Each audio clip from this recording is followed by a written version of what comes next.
this is Ruchi Yadav, and I happen to take the BA by AB course, which started on the 12th of February. There's a long way that I've come, studying everything right from what is BRD, FSD, UML, then also words like gregarious, which means outgoing, friendly, or social. The stuff highlighted in pink is what is in my pipeline and I would be doing in future. So he has recommended books like Norman Lewis, Rosenblum and Nunberg, and also to join Toastmasters to increase the vocabulary. What we studied was that BA is the center of the universe. Then the main job of the BA, which is to elicit, document, disseminate requirements, and also to deal with scope creep. Then examples of things like Netflix, a lot of general knowledge related to the number of subscribers they have. Then some acronyms like CRM, CSM, SDLC, which is the software development lifecycle, and the different stages of it. What are stakeholders? So stakeholder is a person or entity who can affect the project, who is affected by the project, or who is perceived to be affected by the project. That is as per the PMP. Then the executive sponsor is the most important stakeholder, and so are the end users and business team. Others included are the competition and the technical team, which includes the QA and dev. Then the triple constraint negotiation, which includes the cost, time, and scope, out of which one has to be a little, one would be fixed in, we could juggle with the others and work on then. Some acronyms regarding the various certifications to be taken and their then the RAM, which is the responsibility assignment matrix, or also called the RACI matrix, which is responsible, accountable, consulted, and informed. The project charter, which has the project objective statement, which needs to be specific, measurable, achievable, realistic, and time bound. Then the various things that are included in the project charter. Then we also, and the reason I've not listed descriptions about it is because we've done it practically. So practical implementation is way better.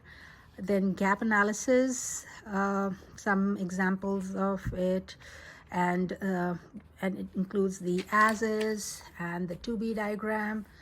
So the 5 things that are to be included in the gap analysis is the as-is diagram, the brief description of the as-is state, the to-be diagram, brief description of it, and the list of the gaps, which are listed in the form of starting with verbs. Then the what a scope is, and also about the SWOT analysis, which is strength, weakness, opportunities, and threats. Then all this highlighted in pink, as I said earlier, is in the pipeline. Would do it in future because Sir said that we should be equipping ourselves with something which is hot and happening, like MongoDB, Snowflake, blockchain, generative AI, SAP, and some of the regional names that he told us about. Then another word that I added to my vocabulary was the archetypical, which means classical, exemplary, quintessential.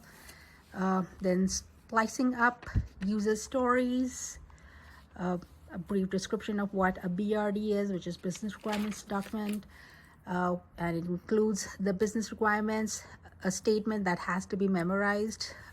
So I said it needs to be memorized.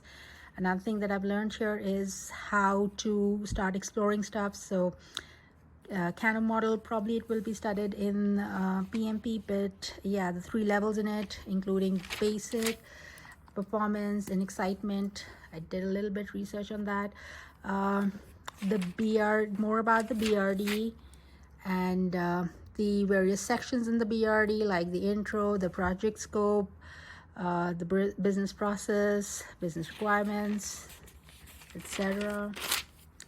Then the functional requirements, difference between the three, the business requirement, functional requirement, technical requirements,